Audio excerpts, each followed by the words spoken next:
Today's ancestor message is for those of you that may feel like you're living in between two worlds. One eye covered in rose-colored glasses for the sake of assets, people-pleasing. You could also have one glass on for rose-colored glasses if you have children or responsibilities, and maybe you aren't ready to remove the veil for your children.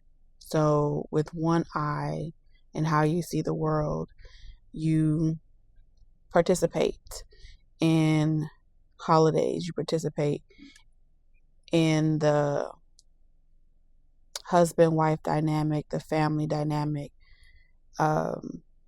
to create a lifestyle or create an environment where your children can still feel as if they're a part of a system or they're a part of a reality that they can connect with. So you protect exposing them too much to the truth, so that way they have the opportunity to determine what their truth will be when they are ready to have their veil removed. And then in your other eye,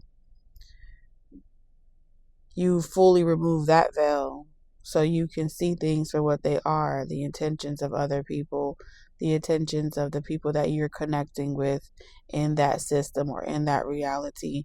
And you also may remove that veil for your spiritual insight.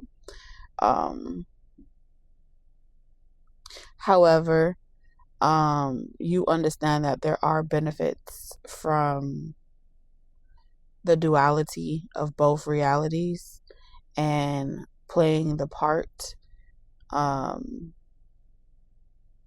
however long necessary. You're in this energy of, I don't want to be the extreme of spirituality that I'm disconnected from reality, and I don't want to be the extreme of reality that I'm disconnected from my spirituality to the point where I am unable to exist simultaneously at the same time in both realities.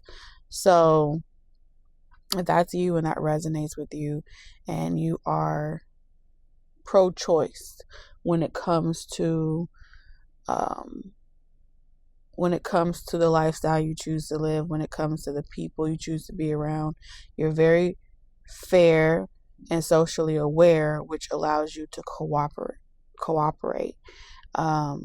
Not many people know how to do this. Sometimes other people may read into your energy or tap into your energy, and they may observe it as being an imposter to who you authentically are. I would like to challenge that perspective, because as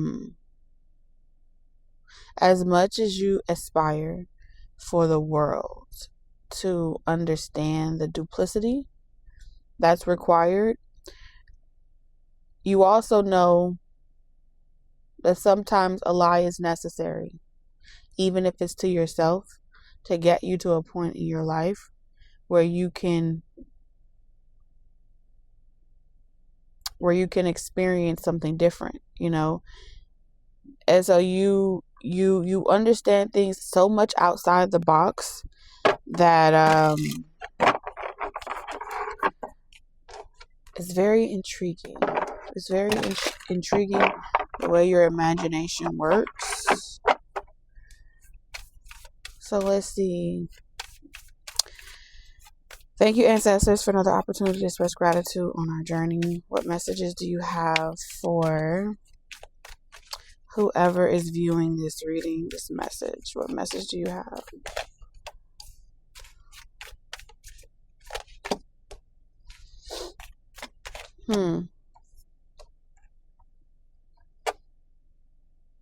That makes perfect sense.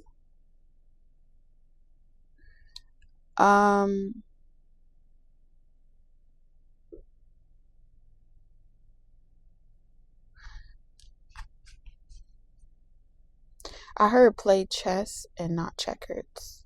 In order to play chess with all the secrets, right? with all the secrets of the world, with all the realities that's going, the wisdom from the past, the wisdom from knowing what comes to pass, in order for you to guide other people and be who you are,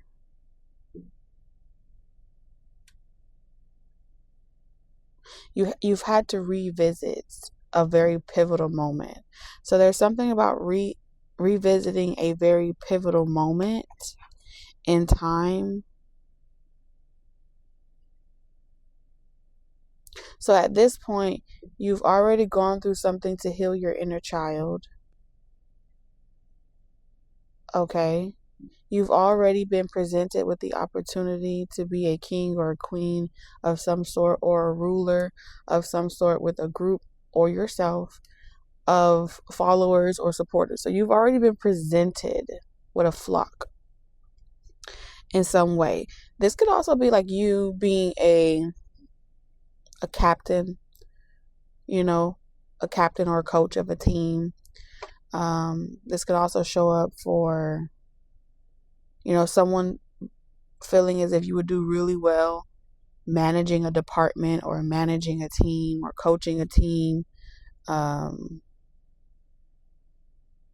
You've been given a piece of the pie, a cause, something to be a leader of, a ruler of, because I heard king.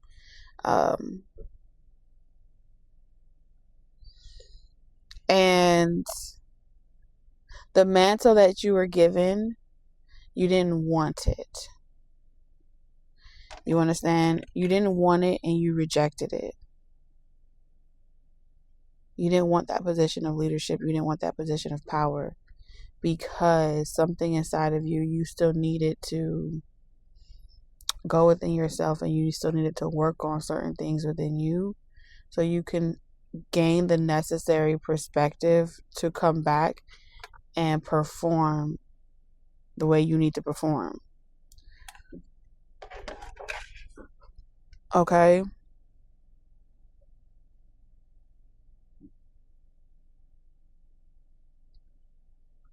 Because the high priestess to me right now is coming up a little mischievous, okay? And when the high priestess come up in a mischievous energy, this is pretty much saying that you're not going within for yourself. Actually, you're kind of making yourself the enemy. The world needs a villain, right? The high priestess in reverse is the world needs a villain. So I'm going to give them exactly what they asked for. A villain. And in becoming a villain, that holds space. Taking up that role, consuming that role, holds space for other people to attack you and other people to come after you, try to stop you, despise you, hate you, throw tomatoes. And when that happens, what they don't know is because they're casting stones, they're getting their emotions out.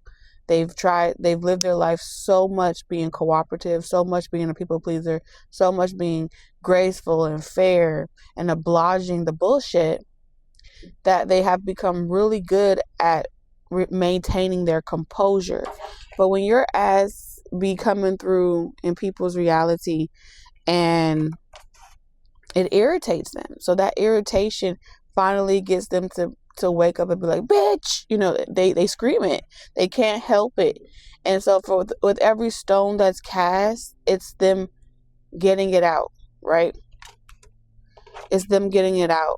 So there is a bigger picture to what you're doing. And right now with the high priestess in reverse, this is pretty much saying you are the villain. You are the bad guy. You are the person that everyone is working to stop. Not knowing that the reason why they despise you so much is because you're kind of forcing them to go within like you did in the first season. On the beginning of your journey, when you had to go at it alone, no one No one put you on that journey. You were born for that journey. You were born to be so independent to the point where you would be the first to see the truth for what it is. You would be the first to see the whole bigger picture and how the past, the present, and the future has brought us to this moment. And if we don't ever look back because we're conditioned to say, oh, forget the old, cover it up, put a mask on it. Don't live in that past. If we don't remember where we came from, we can't know where we're going. And so right now, whatever it is that you're doing is forcing people to look within to figure out where they came from so they can make clear, concise decisions of where they want to go moving forward. So this part of the Tower is pretty much saying, like, before you did something reluctantly, but it wasn't getting the people's attention. It wasn't getting the flock's attention. You weren't. Everyone in the break room, or everyone that was there for the huddle or the morning meetings, they were all having their sidebar conversations, doing whatever they want to do. They're not really listening to you. And so what you pretty much had to do, you had to go and scratch the fucking window. You had to scratch the school board. And it had to really irritate them to the point where they're like, fuck, this irritates me. And so, yeah, it starts off like throwing tomatoes. Like, why are you even here? Right? Higher learning. Why are you even here? Why are you bothering me? Leave me fucking alone. We want the old manager back. We want the old boss back. And instead of you taking shit personal, right? Because you understand that you're the villain, right? Instead of taking shit personal, they're getting it out. They're venting. And now they're talking. When before, they were just trying to take a page out of your book and be quiet and not open up, not deveil, not unbig their backs. And here you are. You're like, I know what that feels like, right? In this picture, the window is already broken. And instead of her being the one that's jumping out of the window, she's reflecting. This is a part of your spiritual journey or a part of your spiritual process. For those that are ready, they're going to understand the reason why you jumped out that window, the reason why, you chose yourself. And it's going to finally make sense that the reason why you chose yourself, as to the reason why you chose yourself.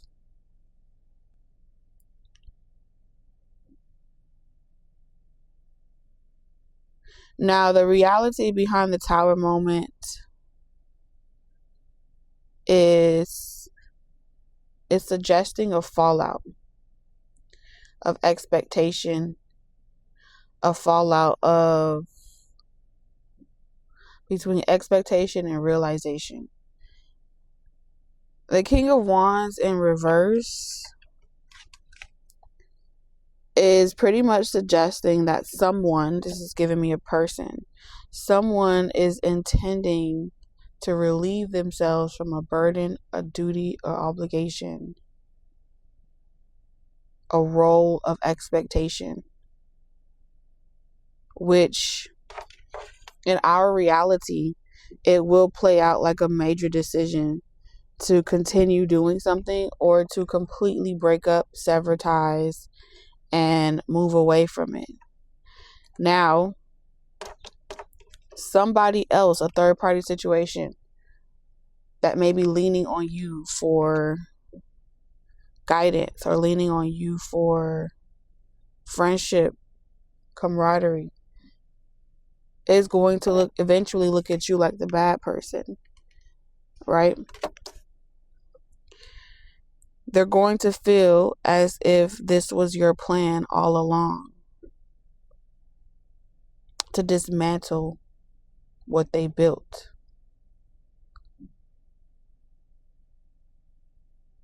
To flatter them, long enough to turn them into the judgmental one that then casts a stone at the person that they said they would love, right? So someone feels like your intentions were always to provoke this.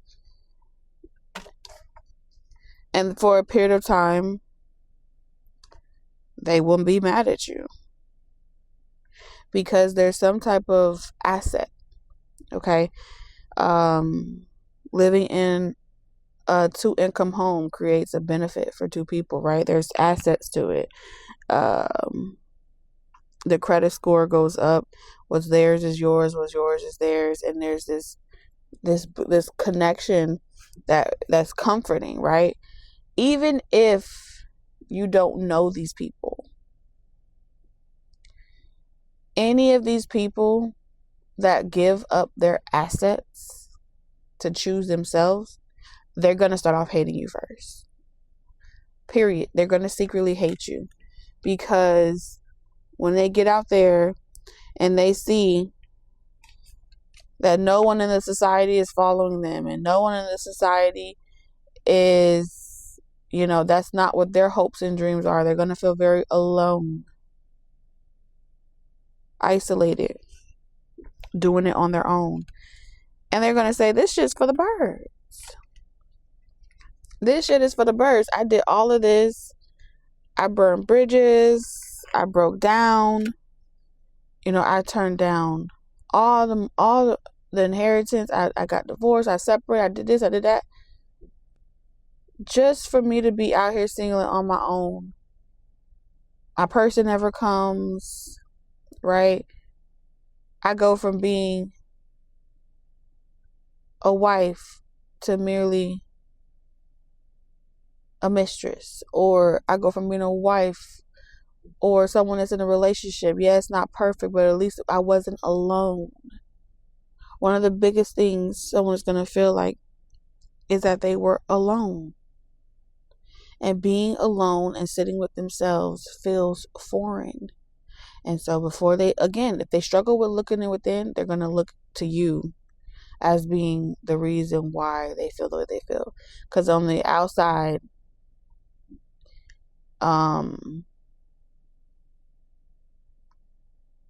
there's piss in the water. The dating scene is shit. And whatever rose-colored glasses that they had on, they felt like you devalued it. You devalued it. And that makes you the devil. That makes you the villain. So what's coming specifically?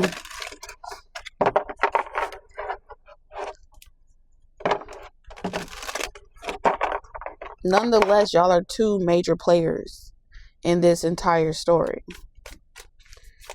What's coming?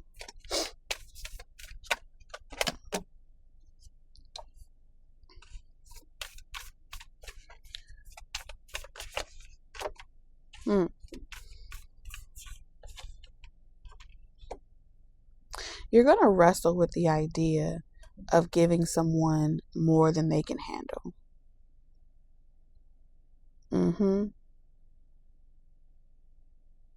You need whoever this person is that's taking their yoke upon them to learn from you. They have to choose this for themselves. It reminds me of that moment in Once Upon a Time when, before Rumpelstiltskin became Rumpelstiltskin, the prior dark one crossed paths with Rumpelstiltskin. And he said to him, I know a way. He offered a solution. I know a way that you can save your son, and you can do this and you can do that, and not have to worry about your son having to go to war. He told him what he needed to do. He gave him the remedy, right? To not settle for fate. and to take control of his destiny. So he went, broke into the king's palace, got the dagger, right? Stole the dagger, went to the Dark One, and was like, you know, here it is. Here's what you asked for. And the Dark One was like, you know, that's not my burden anymore.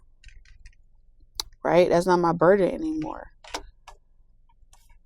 The dagger belongs to you. He's like, what? Rumpelstiltskin's like, what? No, it doesn't. And then he was like, yeah, it does. Look at it. And so he pulls out the dagger, and the dagger says Rumpelstiltskin. The name changes from the prior Dark Lord or Dark One, and now it's Rumpelstiltskin's name on it. And he's like, you tricked me. And he explained to him, for centuries he walked around with this burden. You know, he walked around to this burden, forever in the control of another person dictating what he can and can't do. So all of his power, and whoever had the dagger, controlled the Dark Lord or the Dark One. And so the king was using the dagger to make the Dark One perform all its wonders that it wanted him to perform. Granting all those wishes, whatever. And he was like, why me? Why did you do that? And he said, what did he say to him? He said, I could always tell a desperate soul.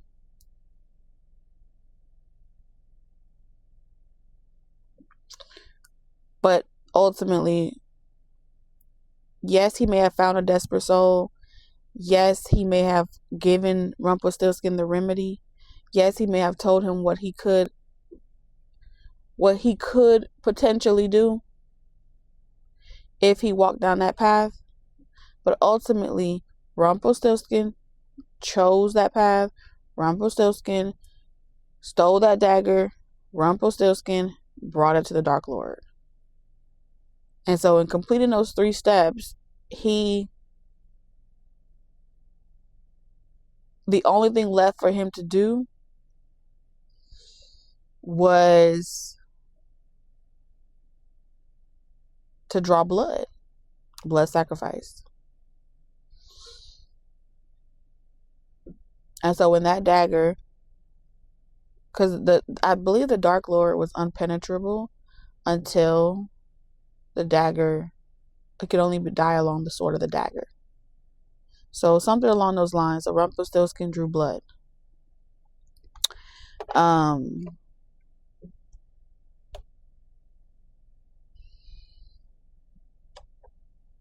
so this is a transfer of power. So as one died, the predecessor takes all the power. And this is also amplified in, you know, when kings and queens have children and they have an heir, and they're talking about bloodline and wanting to make sure the bloodline stays pure, or strong, as they say. When the king dies, all the power that was invested in that king is transferred to the heir, right? And that's kind of like what I'm seeing here too. Okay.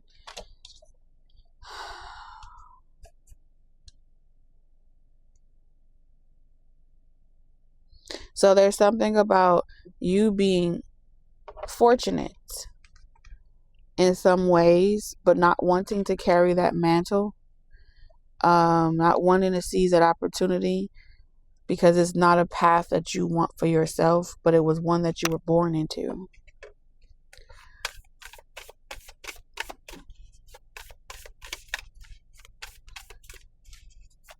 So by the power invested in you through your ancestors, this is your purpose. This is a part of your purpose.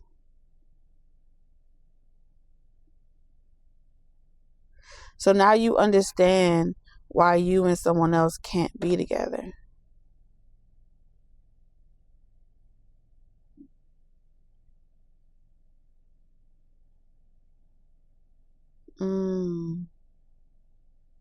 Because technically, if you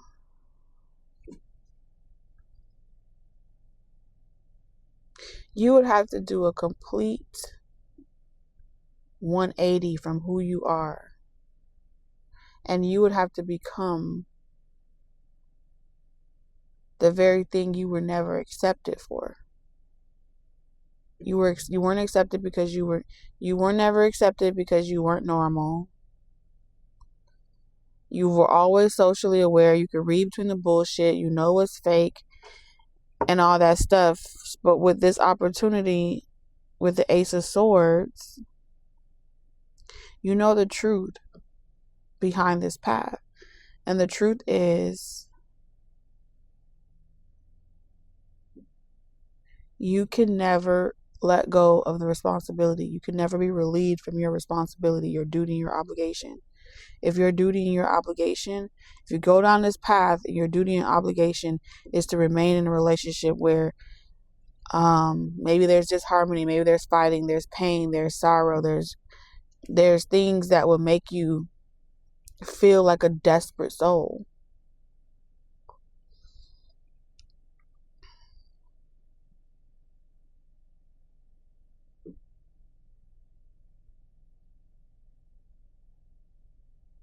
Trying to fit into this family. You won't be accepted into something.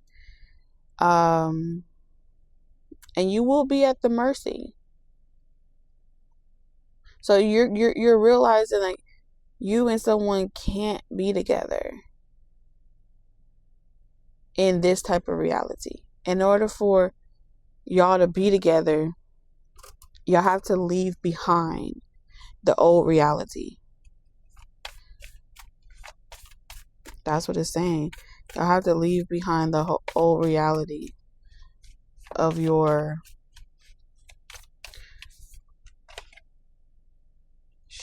Ten of Swords. The old reality can literally just be like the things that your family and their family, the forbidden love. Okay, that's what it's giving me here with the Ten of Swords.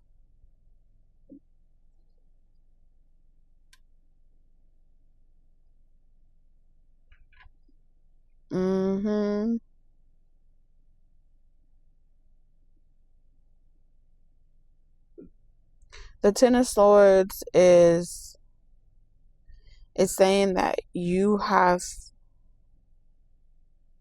all has to be forgiven. Your lover that you loved, that didn't see, that didn't choose you, chose someone else because you were different. You didn't fit the normal society standards. Whatever the reasons was, there's a reason why you had a lover. People that you loved turned their back on you. They betrayed you. They also worked together to stop you. They said horrible things about you. They betrayed you in so many different ways.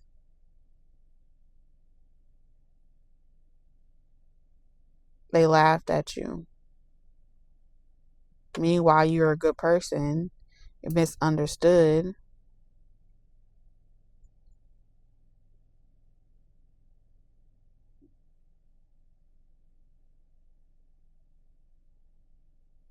You guys can't be together if you don't let go. You and a lover cannot be together if you don't let go of feeling as if you have to vindicate everybody and their mama that has ever been done wrong. If your objective is to save everybody from whatever you endured in the past and expose it all, you're going to sacrifice yourself. At the end of the day, the truth is, people are going to do what they want to do. Love is going to look how it's going to look for whatever is necessary.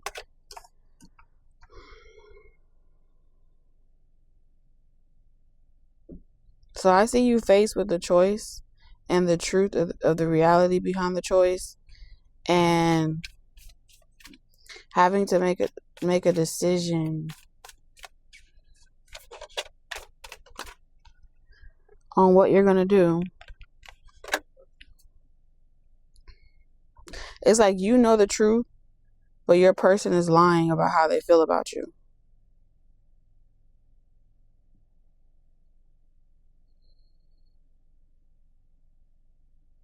Meanwhile, you ready to give it all up for this person.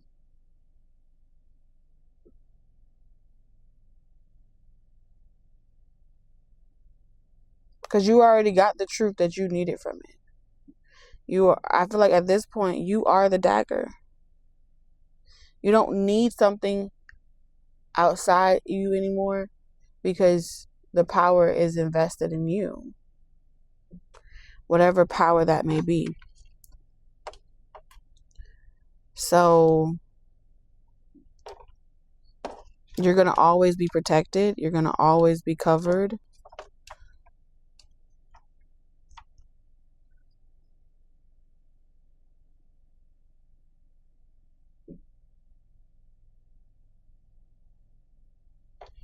What's this choice about?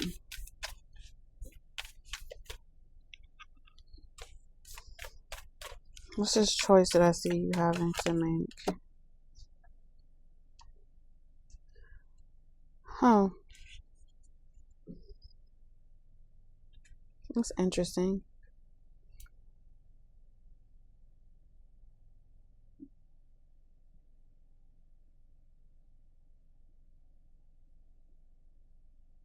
This is letting someone else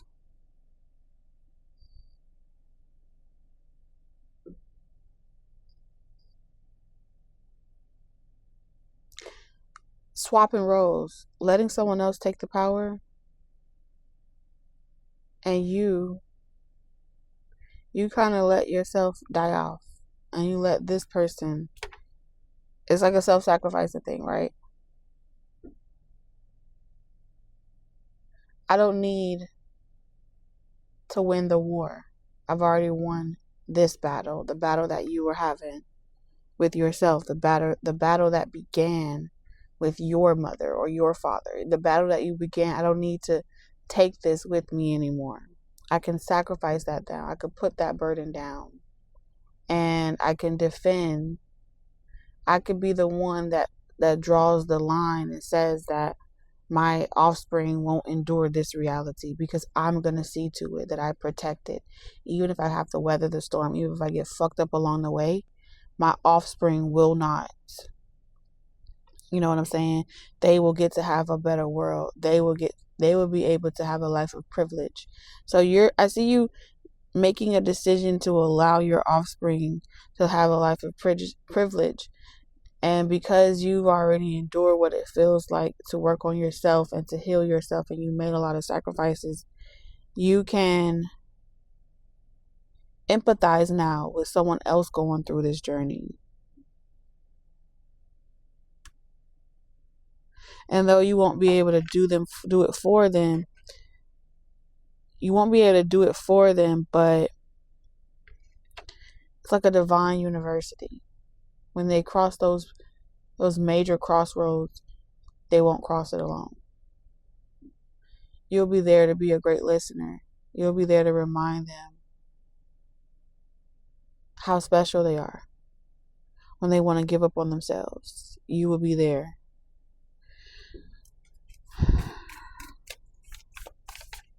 So it's like you're giving a ticket.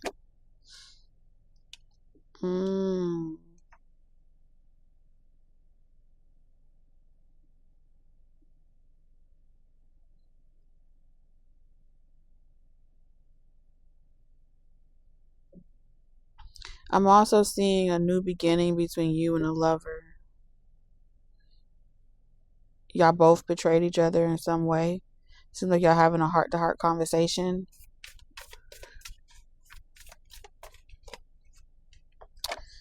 I should have bought you flowers. Should have held your hand.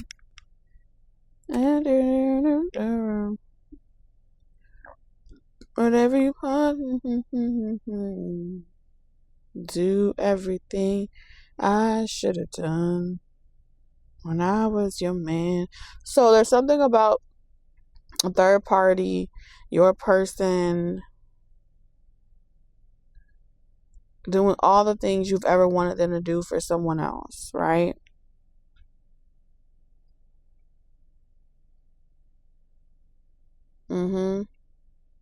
And they've gone so far down this relationship path with someone else, and they've been consistent. They've gone through things together. But the problem is this person is not in love with them. They love them, yes, but they're in love with you.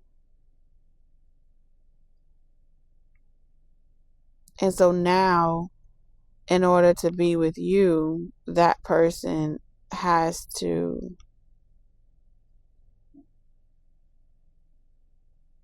break up with someone else. They have to walk away from someone else, and that's going to hurt them.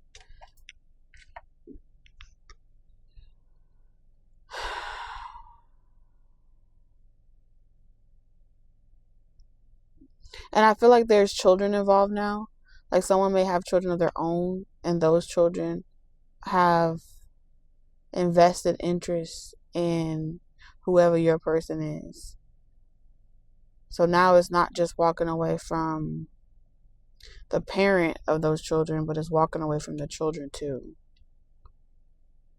That's where the real betrayal comes, because promises were made and their hopes and dreams are going down along with, whoever they're walking away from. So it is complicated. And if it's not children, it's definitely, the Ten of Cups is a blended family situation, but it is saying like these children have already endured something similar to this. Judgment. Okay.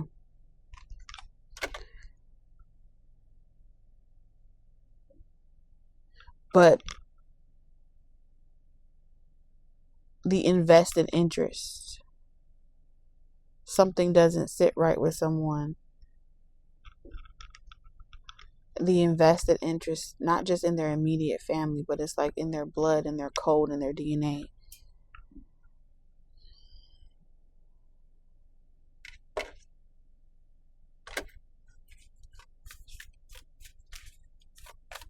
They feel like they have to be honest with themselves.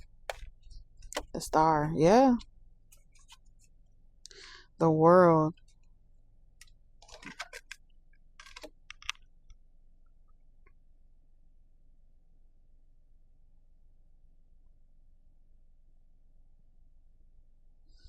Have something to tell you. So someone has something to tell you. Not you, but they have someone to tell.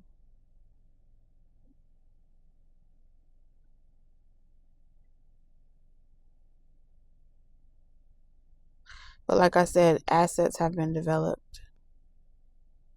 I feel like somebody wants to know the God honest truth. Like if you think that you can leave this lifestyle behind or this world behind.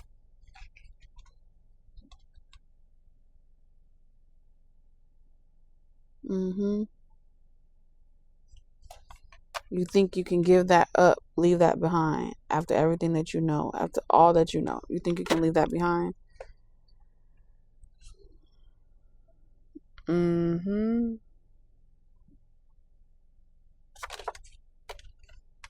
Yeah, I see someone saying like, do you think you can leave the curiosity behind?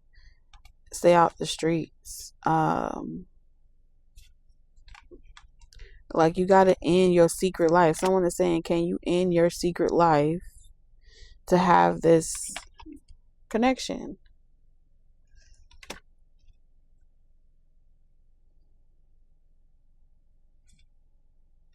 I'm not picking up like vows, but it feels like spiritual consummation of some sort here. Some type of spiritual consummation of some sort is at play here.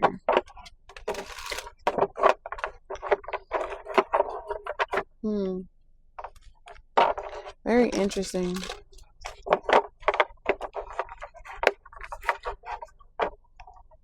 do all the things if I were you, I should have bought you flowers. Alright, that's all, y'all. That's it. That's all. Until next time, my loves.